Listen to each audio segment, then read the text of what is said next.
of discriminatory and binary debate. Zahan, I wanted to ask you, like, Hansal joked about being an advocate. Usually, I mean, it's not misplaced. Usually, the idea is that, if somebody from a star's family is getting launched, it's a typical conventional heroic debut. You've consciously, and it would have been fairly possible for you to go that route. But you chose this, like a relatively independent film, which, focuses more on the story, not the stardom. A bit about those choices. First of all, like, I'm completely aware and very, very fortunate to be given that opportunity by a filmmaker like Hansal sir. He saw me hanging around Prithvi and he felt something would fit in his mind. At the time, I was trying to seek out opportunities myself. I wanted to go through the route of theatre. Aditya and I both have a very strong connect to live performance, and we've grown through that medium and discovered our love for the craft from there. And from my perspective, it was always, I mean, these were very nice things, and it's very nice to be in a situation where people can say that you have access. But from me, it was very clear that I wanted to be a part of stories. I wanted to be a storyteller. I wanted to do anything I could to learn and to be in the right position to be able to grow.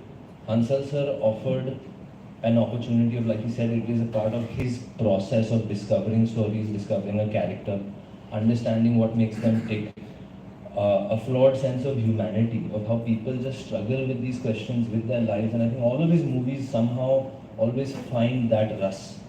And it was something that instantly felt like this is not a calculation. This is a genuine attempt to communicate to an audience something very profound, something very soulful, something very current and urgent. And to be a part of that, I think, is the most beautiful thing. So, genuinely just want to be here to serve the story. It is an incredible story. It is a very powerful story. And it is our great fortune that we are allowed to try and give that story some sense of life, some sense of voice. So it's an opportunity that we have been given, and I hope that we have managed to at least put our energy forward and do it some sense of justice.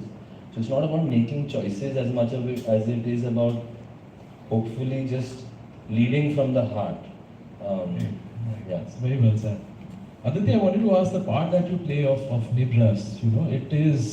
It's a dark role. It's somebody who's completely sort of convinced about the ideology that he's standing for. But what makes it stand apart is that he also feels very human. There are a bunch of contradictions in that character and the way you play it. How was this journey to sort of humanize a part that is so clearly, demonic? So to begin with, I think it was in the script.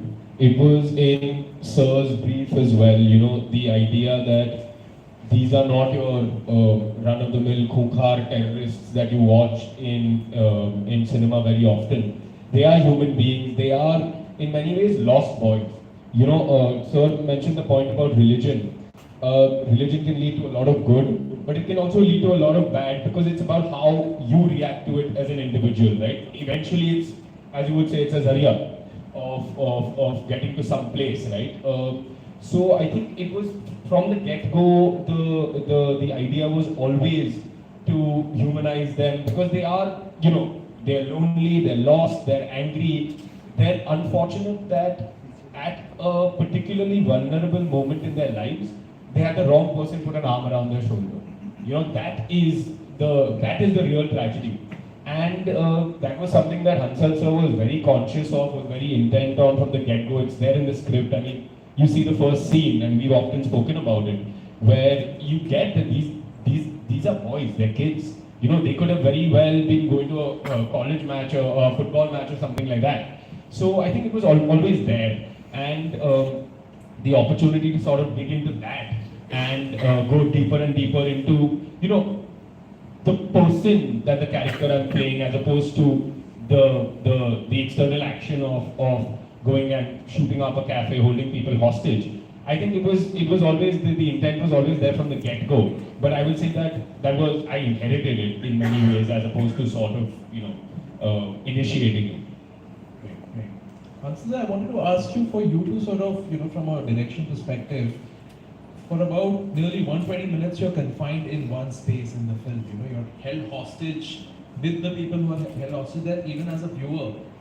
To sustain that kind of tension for that long, was that particularly challenging for you? Yeah, every film, you take on a film, one is because of the story, that the story and the characters appeal to you. The other is that how do you tell the story, the telling of the story. And that telling is where the craft comes in. And my theory on craft is that craft is always invisible. That craft should not come in the way of the film. So how do I make my craft invisible and yet make the film engaging? That was the challenge. When a storytelling challenge sort of presents itself to you when you're about to start making a film, that's when you feel alive as a filmmaker. And I make films because they keep me alive as a storyteller. They keep me alive. They keep me going. If I wasn't making films, if I wasn't on a set, I don't know if I would be here sitting in front of you today. It's the only reason I am. So, and every film, it's a kick. It's a kick that I get. What do I do? How do I make this absorbing? So we sort of we ask for trouble often. Okay, now you have this chamber drama. You're stuck in a chamber, and you have people outside on the streets. You have the entire system outside, and you have this place held hostage. And now what do? So there was a script that we wrote with the map of the cafe in mind, a geography in mind, and suddenly the set was completely different from the geography in the script. So all the readings we had done, all the workshops we had done, went out of the window. So suddenly you are presented with a challenge when you are there on set, and okay, now what do we do? So that was the fun, because then you are harnessing your instinct. And everybody, all the actors, everybody suddenly is relying on instinct that okay, what happens after this? What will you do? Will he stand in near the window? Will he hide there? Will he ask for help? Will he cry? Will he keep quiet? So everything became a reaction to the moment. Yeah, so it was about, so ultimately, I think it's about being in that moment and responding to that moment. It is not about that calculated performance or that calculated moment. It's there, it's all there in the script. There are lines, there are, sparkling gems in the script. But it is, how you sort of thread them together. You thread them together using instinct, so that the thread that binds those sparkling gems together is instinct, is, discovering the story yourself.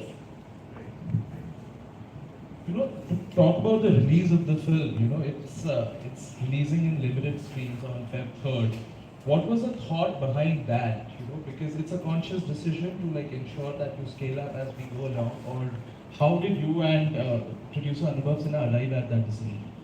I think we know that we don't want to. We are not in that illusion that this film is a weekend film. This entire obsession with the weekend and the box office.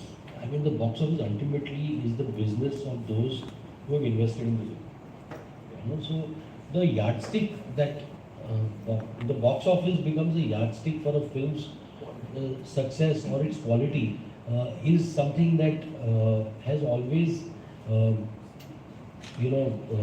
upset many filmmakers like me. And so why that? And we've always sought producers who support the growth of a film organically. There needs to be an organic growth. There has to be an audience. That every film has an audience. We have to help the film find that audience. We have to allow it to breathe. It cannot just, every film cannot be this blockbuster on a Friday or a Saturday. It has to be given time to breathe. And I think that is the attempt over here. We are releasing it in 15 centers in approximately 100 odd screens.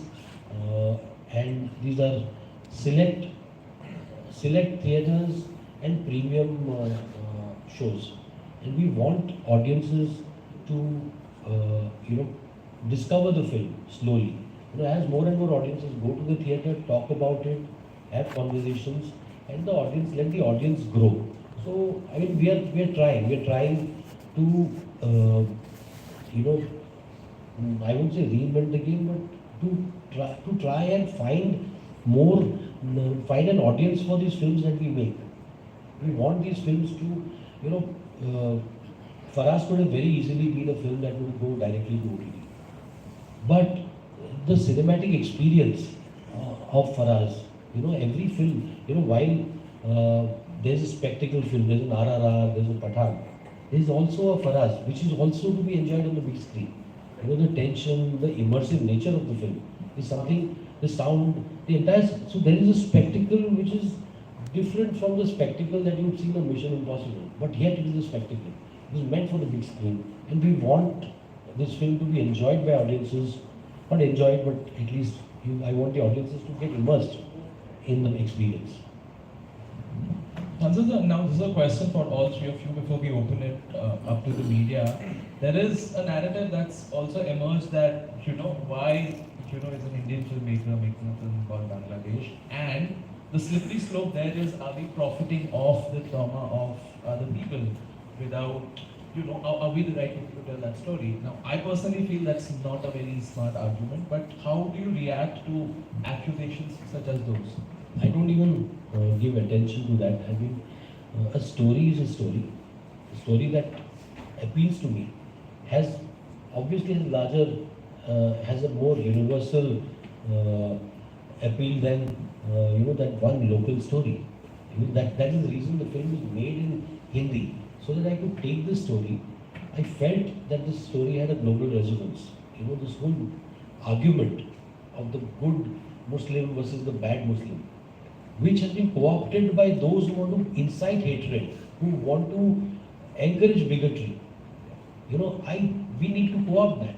People who believe that religion cannot be misused like this need to also co-opt that conversation, and I can do it only through stories. And this story was a catalyst for that. When I heard the story, when Zahan and I went to Bangladesh, we were moved by what we heard from the accounts that we heard from people. We were genuinely moved, and so human emotion does not have any borders. Stories are not bound by language. Stories are bound by hearts of those who see them. So Holocaust films have they been made in German? The Hollywood has made so many Holocaust films over the years. So I think we have to move beyond these petty arguments, and how can you own something that affects all of humanity? No country owns it. I mean, we as a race need to empathize with the victims and completely denounce the actions of those who do these things. Zahan, any thoughts on, while playing something that is inspired by a real person, how do you tread that tightrope? To be honest, it was looking for guidance from the filmmaker, from Hansal sir. It has been, Aditya and I have spoken about this. This film, the conversation started in 2019 with me. We went to Dhaka, Bangladesh together to do research, to discover the story, to discover the character, to discover the version that we can present to hopefully touch everyone across border, across language. And we struggled through that, through 2 lockdowns, through everything. But we had nothing better to do in a way, and Hansal sir kept us busy. But it's a testimony to Hansal sir. He had every other offer coming at him. Post-scam release, it was the phone wouldn't stop ringing. But Hansal sir also stood by this story and that same instinct, whatever it was, when he heard it the first time. So we were looking to that voice. And I think it is an honest thing for me to say that we surrendered to Hansal sir's approach and we were better for it. So it was not about us trying to impose our ideas, as much of it was how do we facilitate what we're trying to explore. And even Hansal sir was trying to explore it. It's not like he knew the answers. It was like that, hum saath mein kar rahe hain na. तो करते हैं, देखते हैं. So I'll give you the answer in short, in one sentence. The buck stops at me. What you want to say, just tell him. Yeah, let him be. But Ankita, it's a fair point. Post Gap, you could have worked with any of the top stars who were lining up to, get your time. But to take that risk of, working with absolute rank newcomers, groom them, and sort of facilitate their. I don't know. It takes I've never seen confidence. not confidence. I've never worked any other way. Shahid could have been made with anybody at that time, a big star at that time. Of course, none of these big stars wanted to work with me. That's one of the things. But there was Rajkumar Rao, who I met, and very instinctively I liked him. And so very often, this is one thing I always tell people. Okay, people say, okay, you make these films, and how do you measure the success of these films? I measure the success of these films by the success that the people who have participated in the film enjoy later in the industry. So very often a lot of these independent films serve the larger interest of the industry, the ecosystem. They feed the ecosystem with newer talent, with better talent, and the more talent that you create, the larger kind of stories that you start saying. So every film is not meant to be an RRR, but it is meant to feed an RRR. It is meant, the technician like Pratham who shot the film will go on to shoot a bigger film. So everybody, the industry, the entire ecosystem benefits from this kind of film, and I think we are that. I mean, we are all farmers. We are all farmers. We are harvesting talent, and the fruits are for everyone. Yeah, to enjoy, to reap. Okay, now we'll open up to the members of the media. So if any of you all have questions, please raise your hand. Can we get the mics there, please? Yeah, Seema. Hi. So I want to ask, you were just talking about chamber drama, how difficult it is. I want to ask the two young actors also, Zahan and Aditya, because it's only very restricted moment in one where the cameras are very close on your face. So how challenging was that, as actors? So first of all, I also went into jumping in the deep end with Hansal sir because he's made films about characters across a long period of time. Scam, Shahid, Aligarh, just stories about someone's life. So you get to spend momenta, you get to spend time with them in many, many scenarios. So I thought, wow, meditation on character filmmaker, it will be amazing. पता चला एक रात की कहानी है. उसमें character के पास उतनी ही opportunity होती है. So it was a complete reversal of even our expectation, and I think Hansal sir's attempt also to say, nahin, we will explore how do you create a character within such a constriction. How do we explore this one single location and just inhabit it, like he said? And that's what we did. We did lots of readings, we did everything. We absorbed the story as much as we could. And then by the time we were on floors, it was like he said, is that things were different, but we knew in the back of our minds what the story was, and we were very fortunate to shoot most of it chronologically. So उसमें क्या हुआ कि we were able to get into it, live through it, and it was amazing because one night we were shooting, it was actually the anniversary of the attack, and we overlapped with that. And I found myself just getting lost in thought, thinking that how fortunate are we that we are in a position where we are safe, we are allowed to, through our art, through our craft, communicate such a story, but people have gone through this for real. This has happened to people, this has affected people, this is a tremendous privilege to be able to communicate that fact, and it's not lost on any of us. So we know that it's a very sensitive thing, but I just hope that that intensity that you feel, like Hansal sir said, when you sit in an audience, and what Ankur said, is that you feel like you are as much a participant in this event as an audience member. Like I was telling Ankur sometimes, very edgy. So, and that is the approach, and that's again the challenge that Hansal sir said, and we managed to all submit to that. And in 23 short days of shoot, we've given you a 2-hour movie, so I hope that, somehow we've managed. Aditya, would you like to add? Just to add to what Zahan is saying, in terms of the process, we shot chronologically as he mentioned, but also it was this one location. We were in a COVID bubble. It was all of us together. It was a community, as you say, off the pitch and on the pitch. Because in the space itself, also, you had all the actors present. All the actors that are present throughout the film in the restaurant. Each one was present there. Each one was willing to give 100%. So it was almost like you're stepping onto a live stage and you're living those moments, which made it all the more visceral. And then the idea of sort of the fact that it coincided with the anniversary of the attack itself.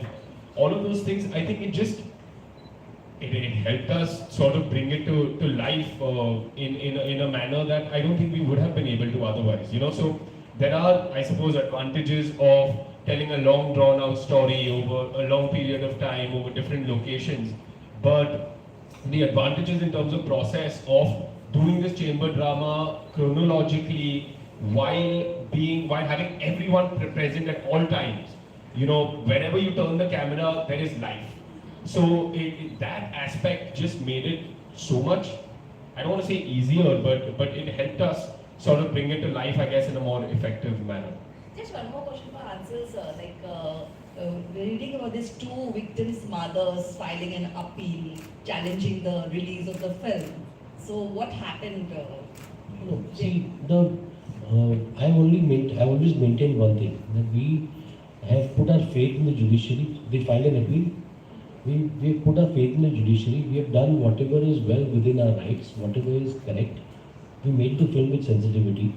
We have never made any rebuttal or anything in the press. The people who are talking about right to privacy have gone to the press over and over again. They have held press conferences, we have not. And we would like to maintain the dignity of the victims and our film at all times. So beyond that, I will not say anything. There are grieving families, and we have dealt with it with the maximum empathy possible. All the empathy that is there in our heart. The intention of the film is not to profit from anybody's misery. If I had to profit, I would have, after scan, jumped into something else or cast his more illustrious cousins in the film. Zam, my question to आप बहुत खुश नसीब हैं कि आप Kapoor family को belong करते हैं। आपने अपने दादाजी की कौन सी फिल्में देखी हैं और आपकी फेवरेट फिल्म कौन सी है? Rapid fire. I'm very bad with favorites. मुझे favorite एक चुनना बहुत मुश्किल होता है. I really think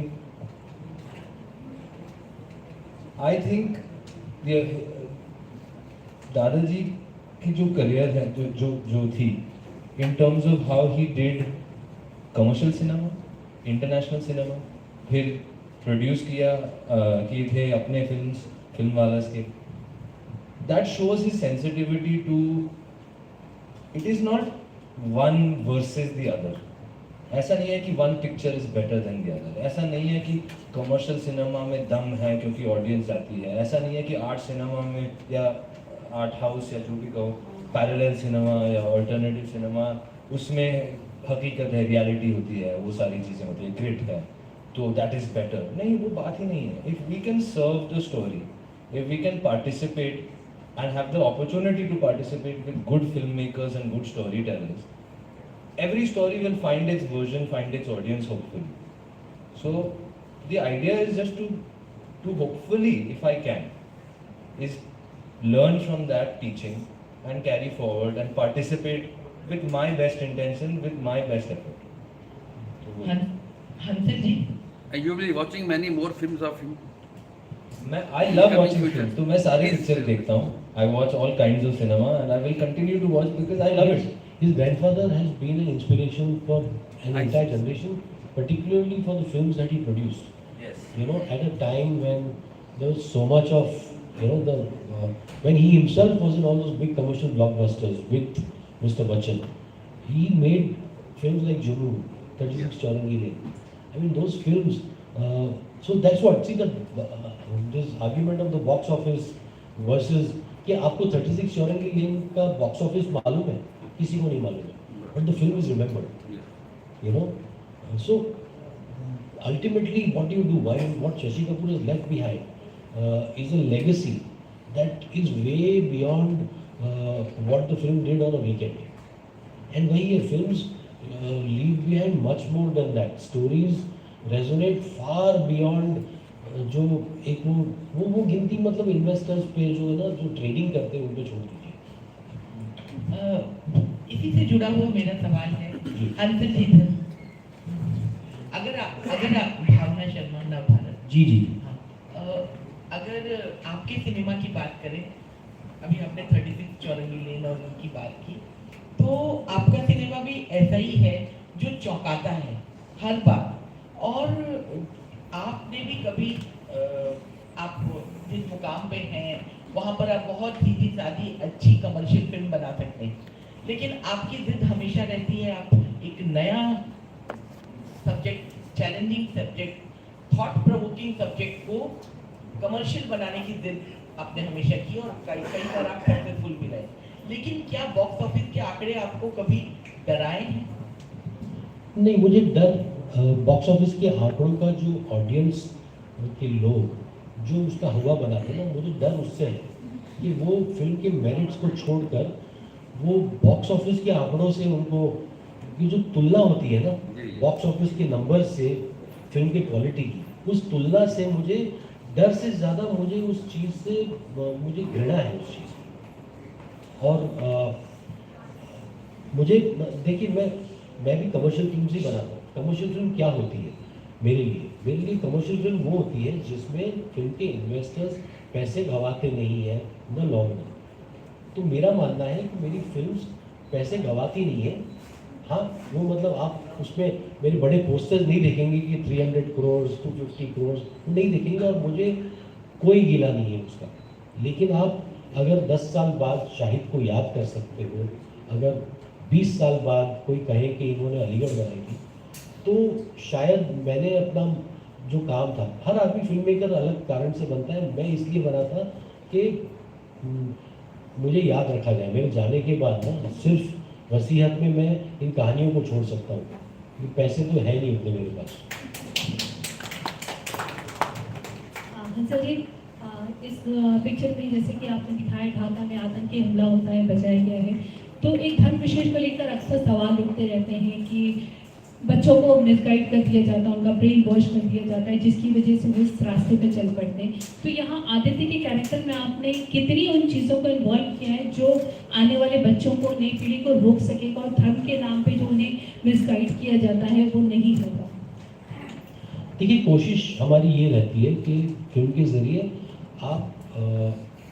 मैं आपके अंदर एक सोच खड़ी कर सकता हूँ, सोच पैदा कर सकता हूँ कि आप इस मुद्दे के बारे में सोचें। कहानी आपके अंदर वो थॉट प्रवोक करती है, उसके बाद हमें एक कि वो इंसानियत के बारे में आप सोचें। इस फिल्म में जो मैंने दिखाया है, तो मैं हमेशा फिल्म को ना थोड़ी दूर से देखता हूँ। मैं फिल्म को, कहानी को जैसा है वैसे रखता हूँ। मैंने ना इसमें आदित्य के कैरेक्टर को जज किया है, ना ही मैंने जहान के कैरेक्टर को जज किया है कि ये महान है और ये विलन है। मेरे लिए एंटेगोनिस्ट प्रोटैगोनिस्ट वाला जो एक वो है अंतर, वो नहीं है कोई, वो इंसान दोनों है, दोनों की कंपल्शंस अलग है। और क्या मुझे आदित्य के कैरेक्टर के कंपल्शंस, क्या मुझे वो समझ में आते हैं? नहीं, मुझे उसका गुस्सा समझ में आता है, उसकी नाराज़गी मुझे समझ में आती है, लेकिन जिस जरिए से उस नाराज़गी को व्यक्त करता है वो मुझे गलत लगता है। और वही हुआ है, मतलब फिल्म में इनका एक आर्ग्यूमेंट होता है, उसमें इसके कैरेक्टर ने इस चीज़ को डिनाई नहीं किया कि गलत हो रहा है हमारे साथ दुनिया में, गलत हो रहा है, लेकिन गलत जो होता है उसका मुकाबला हम क्या लोगों को मार के हिंसा से करेंगे? वो मतलब किस धर्म ने हमको ये सिखाया है कि नाइंसाफ़ी का मुकाबला हिंसा से करोगे? मासूम जानों को लेकर आप नाइंसाफ़ी का मुकाबला करोगे। जहाँ बांग्लादेश में जाना और फराज के फैमिली से मिलना, कैसा एक्सपीरियंस था? आप दोनों से सुनना चाहते हैं। हंसा सर, आपसे